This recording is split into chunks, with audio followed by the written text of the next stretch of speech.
Ka-Express, kung pag-uusapan ang isang NBA team na maaaring maging napaka-interesting na basketball fit para kay Soto, huwag nating alisin sa usapan ang Detroit Pistons.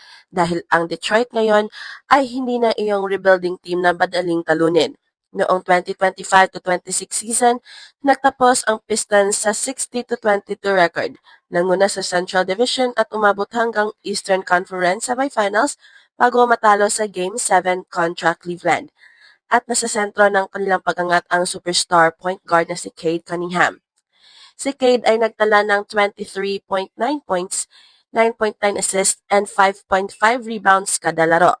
Ibig sabihin, meron ang Detroit ng isang elite creator na kayang gumawa ng scoring opportunity para sa sarili at higit sa lahat para sa kanyang mga big men.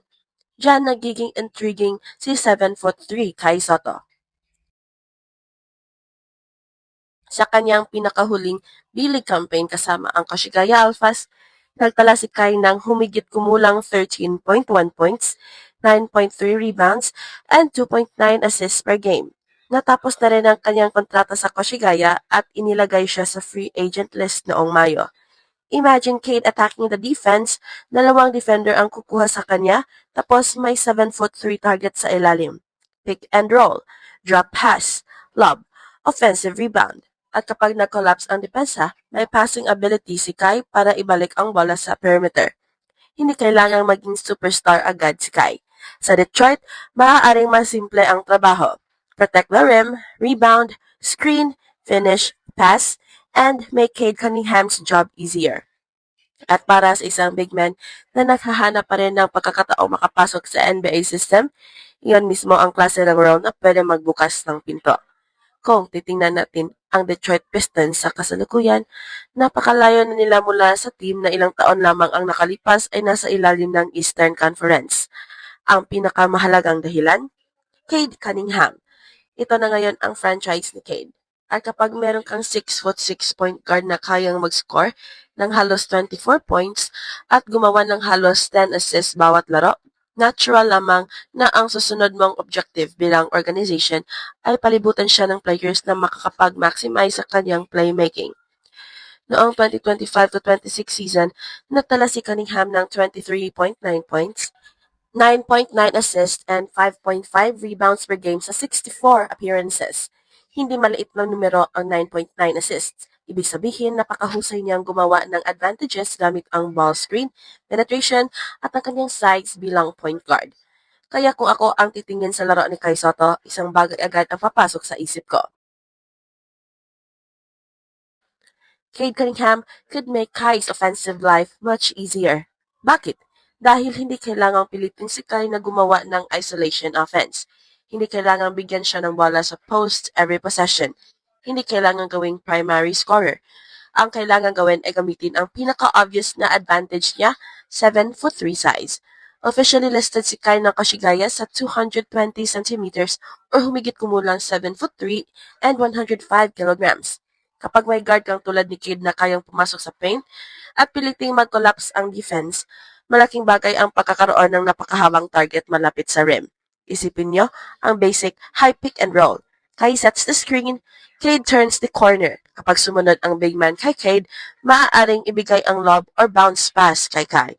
Kapag bumaba man ang weak side defender, bubukas ang shooters. Simple basketball.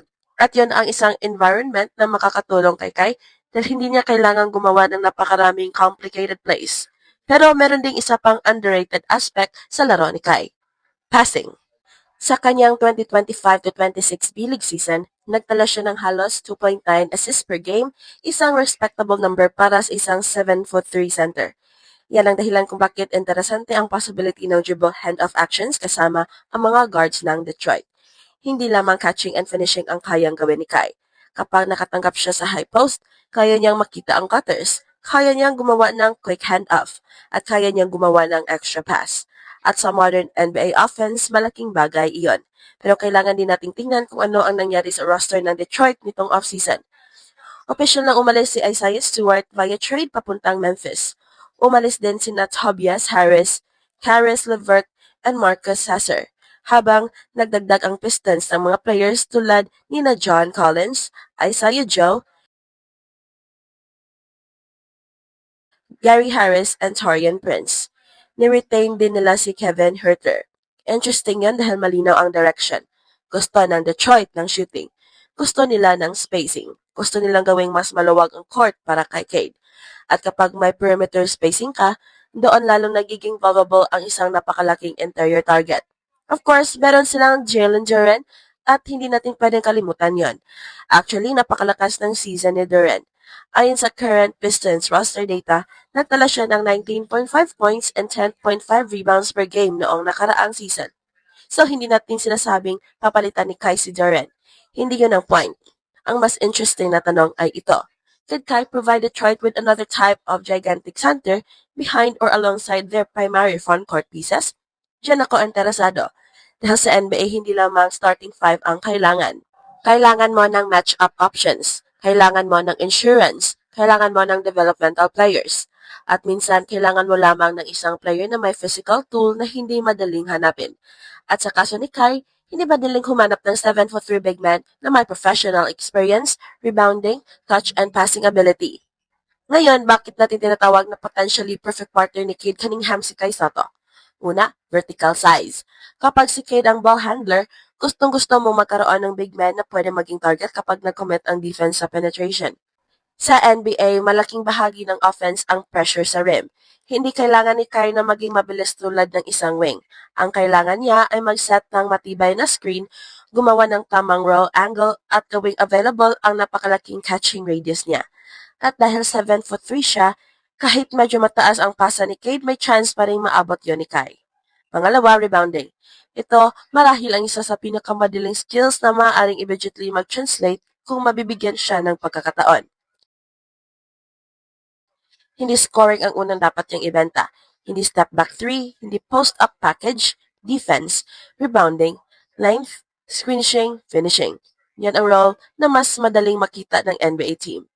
And interestingly, maging sa basketball discussions online tungkol kay Kai, may mga fans na nagsasabing ang pinaka-realistic na paraan niya para makakuha ng NBA chance ay gawing mas malinaw ang identity niya bilang rim protector and defensive big habang ginagamit ang passing and touch bilang bonus. May criticism din syempre.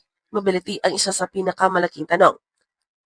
Pero may isang bagay na minsan nakakalimutan ng mga tao. Hindi kailangan maging complete NBA player bago ka bigyan ng developmental opportunity. Kailangan mo magkaroon ng isang malinaw na NBA level role na maaaring gustong subukan ng isang organization. At para kay Kai, ang pitch ay obvious. 7'3", rim protection, rebounding, passing feel, soft touch, professional experience. At ito ang Express Info kung saan bawat kwento ginulat ang mundo. Don't forget to like and subscribe.